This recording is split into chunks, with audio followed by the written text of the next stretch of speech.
Стојанче Ангелов ја предаде директорската функција од Центарот за управување со кризи на Мухамед Али и од денеска е новиот ВД директор на Дирекцијата за заштита и спасување. Како што се вели во неговото соопштение, промената е по претходен договор со председателот на владата Христијан Мицкоски.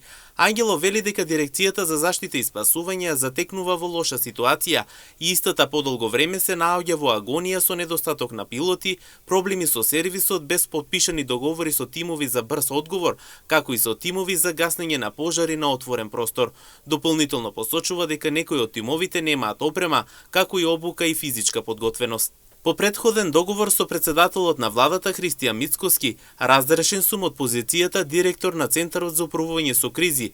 Од денес, вторник 27 мај 2025 година, сум новиот ВД директор на Дирекцијата за заштита и спасување. Дирекцијата за заштита и спасување подолго време се наоѓа во агонија. Покрај недостаток на пилоти, постојат и проблеми со сервисот на ер-тракторите. Во овој момент се уште нема ниту подпишани договори со тимовите за брз одговор, вклучително и со тимовите за гаснење на пожари на отворен простор.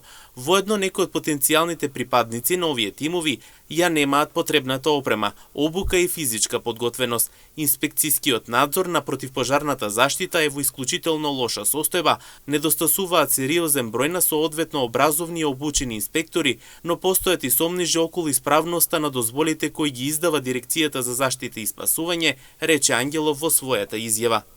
Оваа дирекција, како што вели Ангелов, ќе се разгледува детално одвнатре, се со цел да се детектираат многобројните недостатоци и слабости кои ќе бидат целосно отстранети. Како директор ќе можам детално одвнатре да ја разгледам Дирекцијата за заштита и спасување, внимателно да го проучам човечкиот и техничкиот потенцијал и дополнително да ги детектирам многобројните недостатоци и слабости кои ќе бидат целосно отстранети во новата институција која ќе ги обедини функциите на Центарот за управување со кризи и на Дирекцијата за заштита и спасување во една институција, додава Ангелов. Инаку Стојанче Ангелов беше директор на Центарот за управување со кризи од 2021 година до денес, а од сега со голем мотив за работа продолжува во Дирекцијата за заштита и спасување. Тој воедно на новиот директор на Центарот за управување со кризи Мухамед Али посака добро здравје и успешна работа.